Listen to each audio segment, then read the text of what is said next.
ngebangunin sahur, paling rusuh dan heboh. Sahur! Sahur! Sebab kalau kat Malaysia, you tak boleh buat macam ni. I rasa orang akan telefon polis. And walaupun I terfikir, kenapa pukul 2? Kenapa tak pukul 3 ke?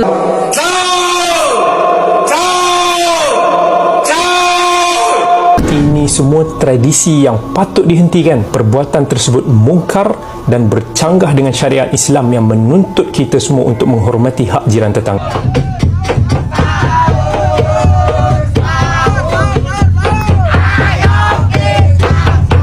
Reaksi jujur para sahabat, orang Malaysia duduk dekat Jakarta, kejutkan sahur pukul 2 AM, terkejut, asyok para sahabat yang ada budaya dekat Indonesia ini.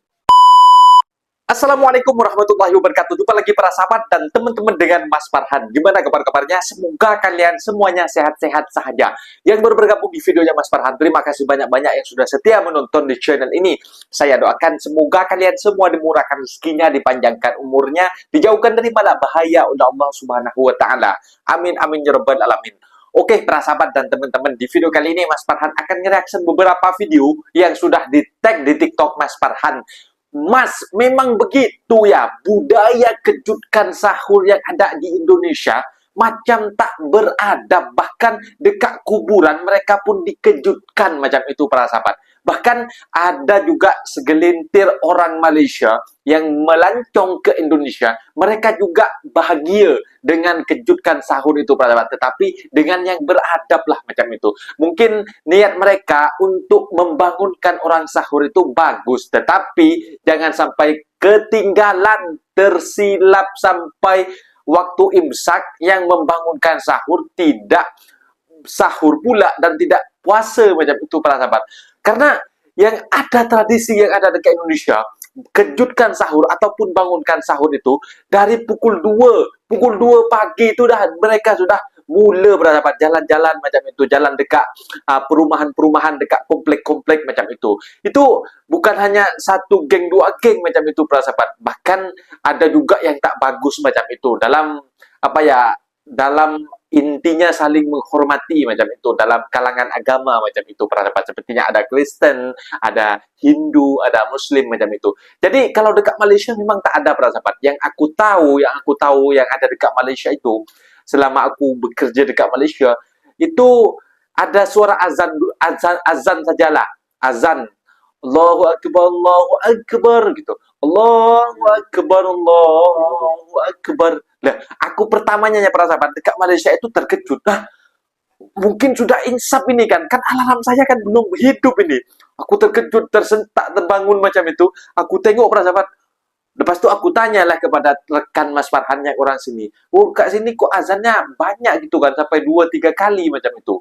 Oh, memang begitu. Itu juga untuk membangunkan umat Islam yang untuk melaksanakan sahur macam itu. Tak sama dengan Indonesia, ada juga yang menanggapi bangunkan sahur, kejutkan sahur yang ada di Indonesia itu yang mengatakan baik, ada juga yang tidak baik, yang tidak beradab para sahabat. Dan para sahabat penasaran seperti apa videonya? Kita simak sama-sama. Apa-apa benda boleh komen dekat bawah, tetapi jangan lupa bantu sokong channel ini dengan like, comment, share dan subscribe-nya. Kita tonton sama-sama. Let's go. Sahur! Sahur!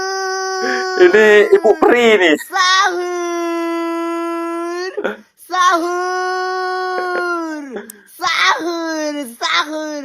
Sahur! Sahur! Makhluk bumi, kaum muslimin wal muslimat, bangun! Sahur! Sahur! Sahur! Sahur! Sahur! Bangun! Bangun semua! Sahur! Sahur! Sahur! Itulah budaya dekat di kampung saya para sahabat.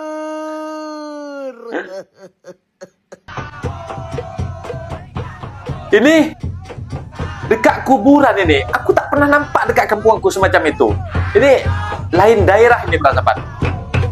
Dekat kuburan sahur-sahur. Memang tak ada adab lah ini orang. Sahur-sahur di kuburan. Tuh kan tak respect.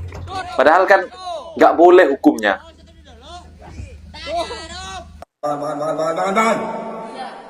Ini di dekat toa masjid biasanya.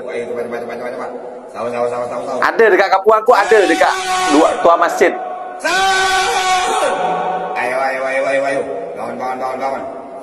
Ayo bangun. Jam 3. Jam 3. Cepat. Bangun. Cepat. Ayo jam 3. Ibu bapak kami ya semuanya. Ayo kawan. Seluruhnya. Kaum muslimin dan muslimat waktu insya 4:52 menit waktu Indonesia Barat. Ayo cepat bangun.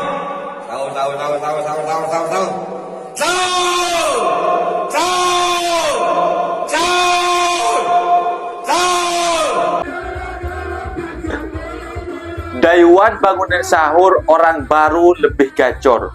Orang baru lebih gacor. Oh, pakai musik-musik. Tapi kalau terlalu awal untuk bangunkan sahur seperti hanya pukul 1, pukul 2, orang pun nak rehat kan. Orang nak rehat.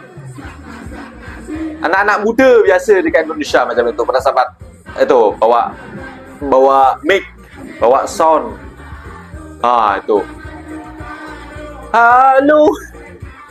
Dikasihan penduduk juga yang nak rehat macam itu kan. Ibu-ibu yang nak masak nanti bangun pukul 3.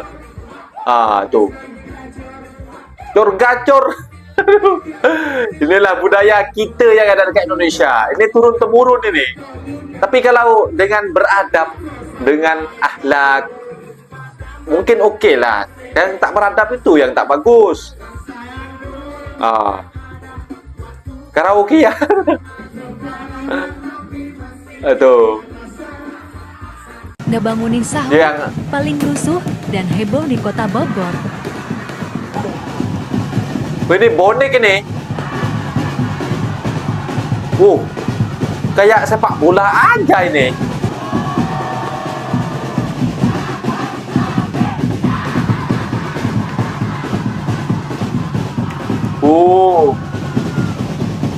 Bang teruk lagi. Gak kerasa ya Ramadan mau berakhir. Beberapa hari lagi, Idul Fitri Enjoyers. Baru-baru timbul pula budaya seberang yang duk bising-bising untuk kejut kejiranan bangun sahur. Ini semua tradisi yang patut dihentikan. Perbuatan tersebut mungkar dan bercanggah dengan syariat Islam yang menuntut kita semua untuk menghormati hak jiran tetangga. Tak semua kejiranan yang perlu bangun sahur. Ada yang uzur, ada keluarga yang memiliki anak-anak yang kecil, ada yang bukan Muslim, ada yang nak uruskan waktu bangunnya sendiri, dan ada yang sedang solat malam untuk mencari ketenangan. Waktu tersebut adalah waktu istighfar, bukan waktu memekik, melolong atau memukul gendang. Kalau masjid pun dilarang untuk menggunakan speaker luas selain azan demi menghormati hak-hak tersebut. Apatah lagi perbuatan seperti ini yang tiada kena-mengena dengan Islam. Zaman sekarang zaman telefon bimbit. Semua orang pandailah nak set alam bangun sendiri. Baru ini, hoi abang jiran, rungok no. Budaya ini tuh udah lama banget, bukan baru-baru ini.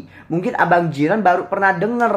Mereka membangunkan sahur dengan speaker atau gendang itu nggak setiap hari, tapi di hari tertentu. Setiap hari. Di hari pertama. Saya setiap hari.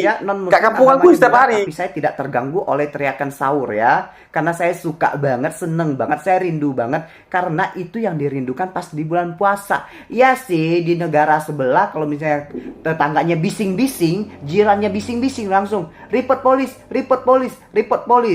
Seperti itu bukan? Cari tahu dulu deh, serius. Beda kampung, beda cara abang jiran. Nggak tahu sih di negara sebelah ada nggak yang seperti ini.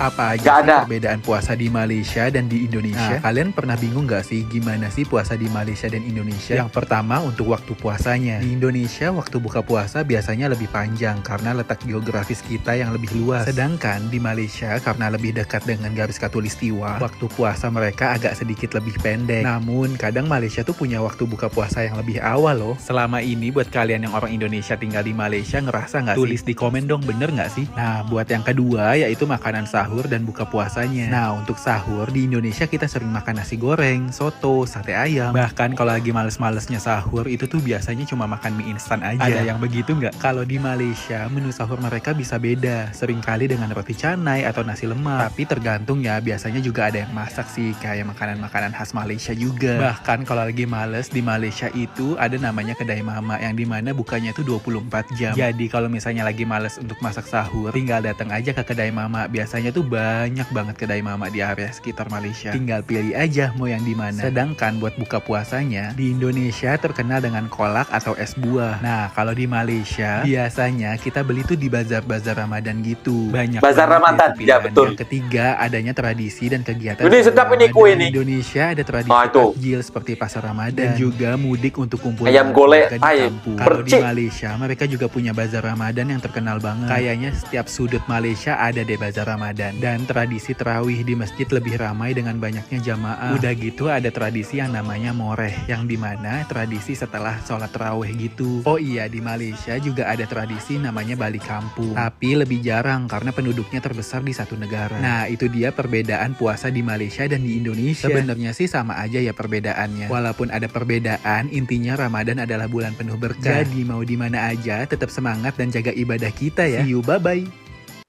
Korang dengar Bye-bye. itu? It's 2 AM. guys. Bangun sahur alarm, Indah bangun seorang sahur je, tapi gendah. memang ada beberapa benda yang memang you culture shock tau. Ini antaranya. Lepas tu kita ada lagu dangdut sahur. Later baru Rena dapat tahu yang ini satu tradisi namanya ngarak bedung. Dia macam berarak kat Ngarak Malaysia, bedung. but purpose dia adalah untuk bangunkan you punya neighborhood untuk sahur. Dan yang main bedung ni ataupun drums ni adalah the neighborhood kids. And budak-budak ni memang look forward. You guys dengar tu mercun. Kadang-kadang diorang akan bakar mercun juga untuk bangunkan orang.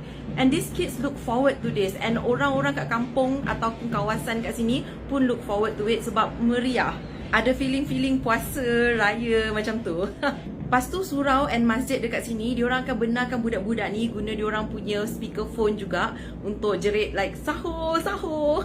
And it's a unique experience for me sebab kalau kat Malaysia, you tak boleh buat macam ni. I rasa orang akan telefon polis. And walaupun I terfikir, kenapa pukul 2? Kenapa tak pukul 3 ke 3.30 ke? 1 hour untuk sahur macam reasonable kan? Unless dia nak bangunkan mak-mak juga so that diorang sempat masak. I don't know. You guys can tell me in the comments kenapa benda tu kena start pukul 2. But overall, it doesn't bother me. It's kind of fun. Puasa di Malaysia. Gue mau ngonten dikit mengenai puasa. Jadi di sini strict kan, as you know, di sini Islam strict gitu. Muka kita dipakai untuk ngejudge lo tuh Islam apa bukan. Ini serius, gak bohong. Jadi beda aturannya sama di Jakarta. Lo jangan samain sama Indonesia ya. Di sini kalau muka-muka kayak kita, kayak gua, muka Melayu begini, muka Malaysia gitu, muka Indonesia gitu kan, muka-muka Islam kayak gini, itu nggak bakalan boleh menyentuh atau mendatangi restoran gitu. Kenapa? Oh, ya. Karena nggak boleh kalau puasa-puasa orang kayak gua gini mendatangi restoran. Lu mau buka puasa gitu ya nggak boleh gitu. Tapi again, yang namanya bisnis, yang namanya owner gitu pasti kan pengen punya customer gitu. Nggak mungkin customer diusir kan, pengen sih gitu. Cuman ada business owner yang kayak ya udahlah demi duit gitu, boleh-boleh aja. Ada yang kayak demi reputasi. Karena katanya kalau misalkan dia ketangkep basah untuk menyelundupkan orang Melayu nggak puasa, dia restorannya yang kena masalah gitu. Oleh siapa? Oleh kalau nggak salah namanya Jais, correct me if I'm wrong, namanya Jabatan Agama Islam Selangor, I'm not sure. Tapi pokoknya intinya muka-muka kayak kita gini nggak boleh makan di tengah hari. Ibaratnya kalau di Jakarta banyak aja muka-muka kayak kita gini makan di warteg gitu kan siang-siang gitu kan. Nah, di sini nggak boleh guys gitu. Tapi kalau muka-muka Larangan keras emang gitu, di Malaysia. Kayak mereka nggak, oke, you're not Islam kok gitu. Tapi kalau muka-muka kayak gue itu udah pasti kayak waktu itu gue pernah nganterin kawan gue doang muka Cina gitu kan. Terus dia bilang, sorry, kawan you boleh masuk, you tak boleh, you tunggu sini aja. Hah? Kenapa nggak boleh gitu? Tak boleh, sebab you Islam kan gitu.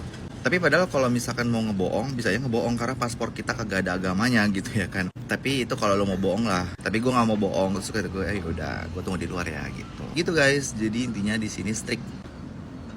Nah, itu dia para sahabat dan teman-teman video yang sudah kita simak. Video yang kejutkan sahur yang ada dekat Indonesia dan tung-tung-tung sahur. Bahkan ada yang menggunakan speaker toa masjid. Itu budaya yang ada dekat Indonesia sudah turun-temurun yang diwariskan, para sahabat. Bahkan apa ya, mungkin kalau larinya di sana menggunakan akhlak adab yang sopan santun, mungkin bagus juga sih, karena mungkin tradisi-tradisi turun-temurun kalau digunakan dengan adab dan sopan santun, para sahabat, mungkin berjalannya juga bagus ke anak cucu kita macam itu. Tetapi kebanyakan yang ada dekat di Indonesia sekarang ini, ada juga yang tidak menggunakan adab, para sahabat. Cara membangunkan, cara mengejutkan sahur. Bahkan dalam kuburan itu kok sampai mereka kejutkan orang untuk sahur di kuburan. Kan dalam kita adab dan sopan santun untuk menginjakkan kaki kita ke tanah kubur pun kita mengucapkan Assalamualaikum ya ahlil kubur sepaling pendek, para sahabat. Dan kita juga mengirimkan Fatihah kepada ahli-ahli kubur yang dekat sana, bukan mereka malah lompat-lompat dekat sana sahur macam itu.